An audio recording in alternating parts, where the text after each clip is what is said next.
Bonjour à toutes et à tous, je suis ravie de vous retrouver aujourd'hui dans cette nouvelle vidéo où nous allons parler en détail de Photoshop. Ça va être une vidéo tutoriel qui va vous présenter mes 10 astuces pour maîtriser un petit peu plus le logiciel, maîtriser votre espace de travail, faciliter vos workflows. En fait, voilà, pour vous donner plein de petites astuces sur Photoshop qui, j'espère, vous aideront à progresser.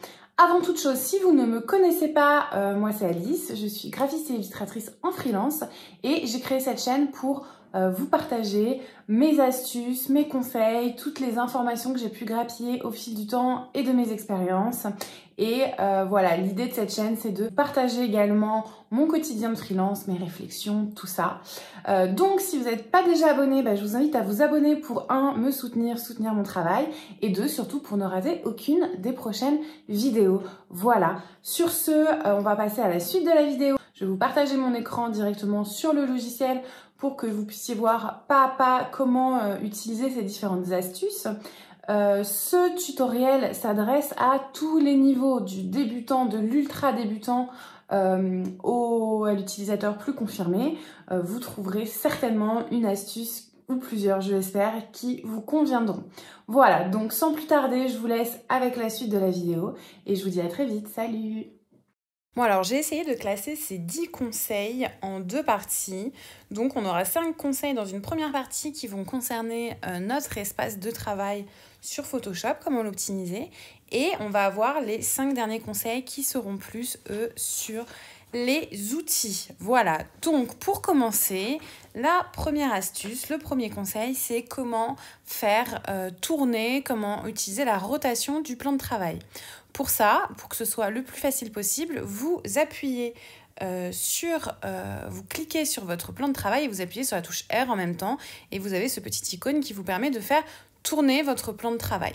Si vous voulez revenir à la vue de départ, vous cliquez en haut sur réinitialiser et du coup, hop, on se remet sur le bon calque et du coup, vous pouvez dessiner. Voilà, là, je vous montre vraiment en application comment on peut utiliser cet outil pour faire tourner le plan de travail en même temps qu'on travaille. C'est très utile.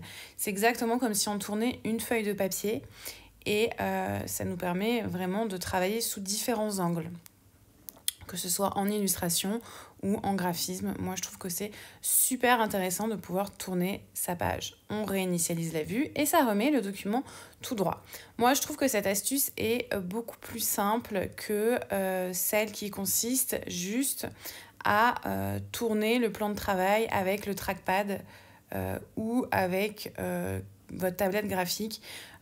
Quand on tourne, on fait des petits mouvements. Je sais que sur le Mac, quand on fait ces mouvements-là, après, ça bloque le plan de travail. C'est toujours compliqué. Si jamais ça vous arrive que par erreur, vous avez bloqué votre plan de travail comme ça, vous n'avez plus qu'à utiliser ce raccourci. Donc, clic R et réinitialiser la vue. Et ça vous met directement sur le bon plan de travail. Voilà, sur le plan de travail d'origine. Donc ça, c'était la première astuce. Pour la deuxième astuce, on va voir comment fusionner plusieurs calques ensemble en un seul calque rapidement et en conservant des backups, des sauvegardes. Donc pour ça, on importe, donc là j'ai apporté un peu au pif une de mes dernières illustrations sur lesquelles j'ai travaillé. On va faire un petit montage ridicule, très vite fait pour que je puisse vous montrer. Voilà, donc vous faites le montage à votre sauce. Voilà, une fois que vous avez votre montage qui est fait, vous n'avez plus qu'à... Voilà, donc là, vous vérifiez que c'est bon. Vous venez sur vos calques et vous n'avez plus qu'à cliquer sur Commande, Alt, Shift, E et ça va vous fusionner les calques avec Backup. Donc, on va le faire ensemble. Commande, donc ça équivaut à CTRL sur un PC.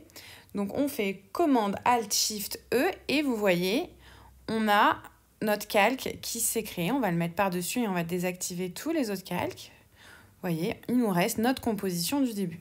Voilà, donc ça c'est quand même bien pratique quand on veut rapidement créer des fusions de calques, mais qu'on veut conserver les anciens calques plutôt que d'à chaque fois copier-coller, dupliquer chaque calque un à un. Ça peut être très long quand la composition est très importante.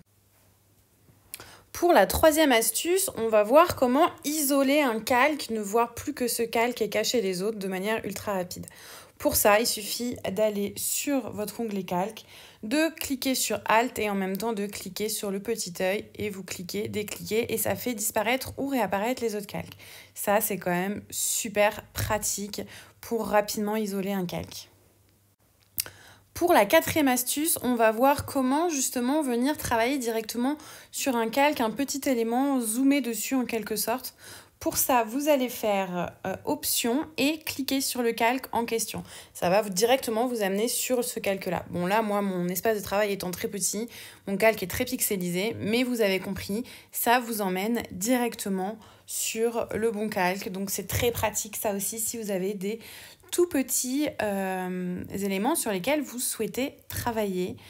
Ça permet directement de se retrouver dans la composition et de ne pas se perdre quand on a 150 milliards de calques. Bon, je ne vous conseille pas les 150 milliards de calques, mais ça arrive. Voilà.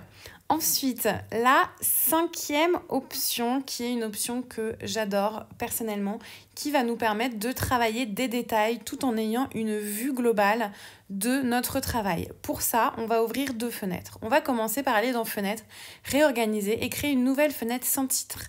Une nouvelle fenêtre pour notre document sans titre 1.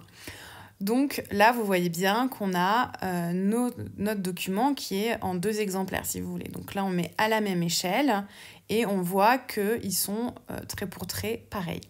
Une fois qu'on a ces 2 documents d'ouvert, on va retourner dans notre onglet Fenêtre, réorganiser et on va demander 2 vignettes verticales. Et là, donc là, moi, c'est parce que c'est un autre fichier. On va venir mettre notre fichier copie juste à côté. Et là, ça nous permet d'avoir le même document sur 2 fenêtres et de travailler à des échelles différentes. C'est-à-dire que sur la fenêtre de droite, on va pouvoir zoomer un maximum. Vous allez voir, on va zoomer du coup sur un morceau de notre document, par exemple sur le détail de la petite photo. Et on va pouvoir venir faire des modifications. Par exemple, je ne sais pas, on va venir déplacer cette photo. Voilà. Et on va voir qu'à gauche, ça nous donne exactement le résultat sur la totalité de notre document. Comme ça, on voit beaucoup mieux. C'est beaucoup plus pratique de voir en direct les modifications qu'on apporte, de voir un petit peu ce que ça donne sur la totalité du document. Moi, c'est une option que j'aime vraiment beaucoup. On voit par exemple que si on utilise l'outil tampon là et qu'on va recréer une fleur, on va donc pouvoir voir en direct ce que ça donne si on recopie par exemple cette partie de la fleur donc sur notre document de gauche. C'est super pratique, j'adore personnellement. De toute façon, travailler avec 2 fenêtres, moi, c'est ce que je fais beaucoup. Et cette astuce est vraiment parfaite pour avoir une vue d'ensemble. Franchement, j'adore. Pour la 6e astuce, on va voir une technique qui est vraiment très pratique pour changer rapidement la taille, l'opacité de notre pinceau ou la dureté d'une gomme. Par exemple, là, je vais me mettre sur la gomme, vous verrez beaucoup mieux. Pour la dureté de la gomme, en fait, il suffit de cliquer à la fois sur CTRL ALT et de maintenir le clic enfoncé. Et si vous allez de haut en bas, vous modifiez la dureté et de droite à gauche, vous modifiez directement la taille de votre curseur, que ce soit le pinceau ou la règle. Pour la 7e astuce, on va voir, toujours dans les outils, on va utiliser la pipette de Photoshop en dehors du logiciel pour reprendre des couleurs. Pour ça, il suffit que vous alliez dans votre petit outil pipette qui moi est caché tout en bas, Alice, dans les petits points. Voilà, vous avez votre pipette qui est là. Vous cliquez sur votre document n'importe où. Hop, vous reprenez la pipette, vous cliquez n'importe où dans le document et vous venez glisser la pipette. Donc ça, c'est quand on veut l'utiliser normalement, mais vous venez la glisser en dehors du logiciel et vous voyez en bas que les couleurs changent, que ça vous sélectionne les couleurs que vous avez choisies. Donc une fois que vous avez déterminé votre couleur, vous lâchez et vous voyez que ça vous a enregistré la couleur en bas. Et là, ensuite, vous pouvez prendre n'importe quel outil de dessin. Vous pouvez venir dessiner directement avec la couleur que vous souhaitez.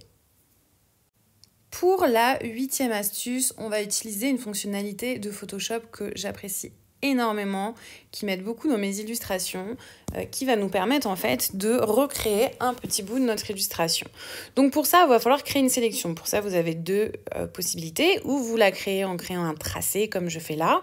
Donc je complète mon illustration en admettant que je souhaite que le fond s'étende jusqu'en haut de mon document.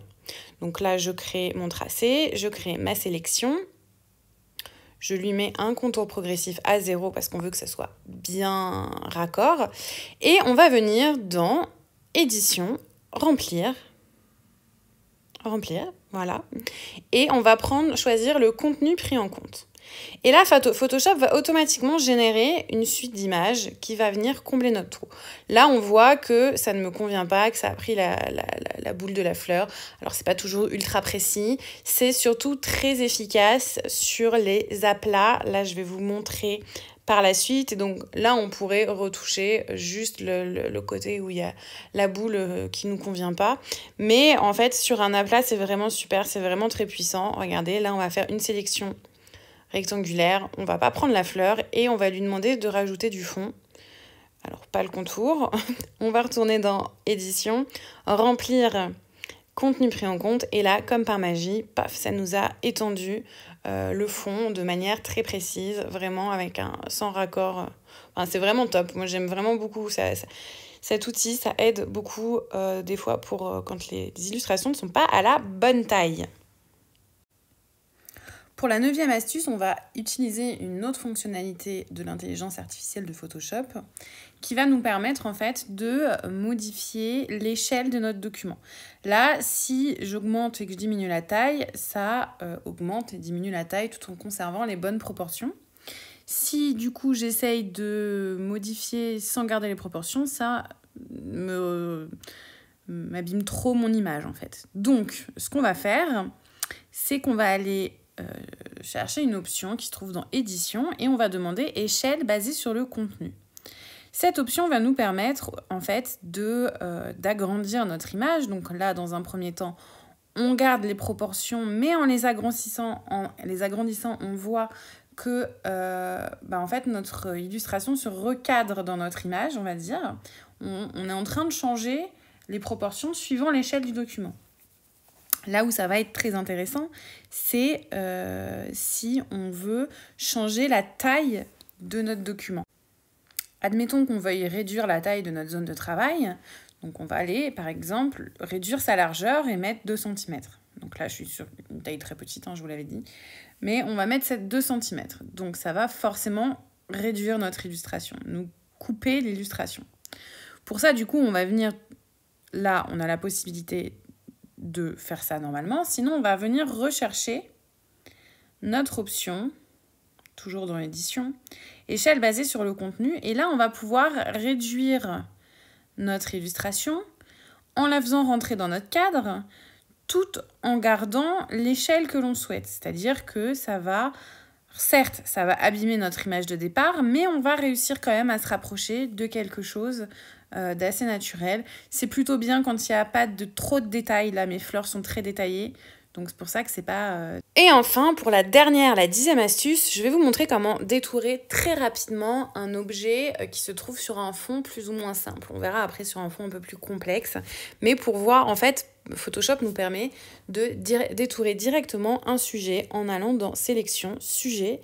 Et là, magie, bim, ça sélectionne le sujet. Après, vous avez toujours la possibilité de venir affiner votre sélection avec les réglages. Donc là, on commence par l'intervertif. Voilà, je vous montre que ça nous a détouré en supprimant la sélection. Si on retourne, comme je vous disais, dans l'onglet sélection, on peut venir modifier les différents critères. Donc, lisser, dilater, le contour progressif. Voilà, on va mettre un petit contour progressif pour que ce soit plus fondu, plus smooth, plus joli. Et si on réintervertit, pof, on supprime. Ça nous a détouré en un seul clic pratiquement notre petit muffin. Donc ça, c'est sur un fond qui est relativement simple. Si on passe sur un document avec un fond complexe, excusez-moi pour la photo, c'est celle de la miniature de la vidéo précédente. J'en avais pas d'autres. Donc là, le fond est quand même assez chargé. Si on fait la même manipulation, ça va venir nous le sélectionner quand même, mais il va falloir un petit peu l'affiner. Pour ça, je vous conseille d'aller chercher l'outil sélection rapide et de venir étendre votre sélection. Donc il vous suffit donc avec l'outil de venir pousser pour étendre la sélection ou enlever des morceaux de la sélection. Après c'est pareil, on modifie, on peut utiliser différents réglages. Voilà, ensuite il ne nous reste plus qu'à glisser notre image dans notre composition. Coucou le gros plan, c'est cadeau. Voilà, j'espère que cette vidéo vous aura plu, que mes conseils vous auront été utiles. N'hésitez pas à mettre la vidéo sur pause ou à revenir dessus si besoin. Et puis, je vous dis à très vite et j'espère vous lire bientôt dans les commentaires. Salut, salut!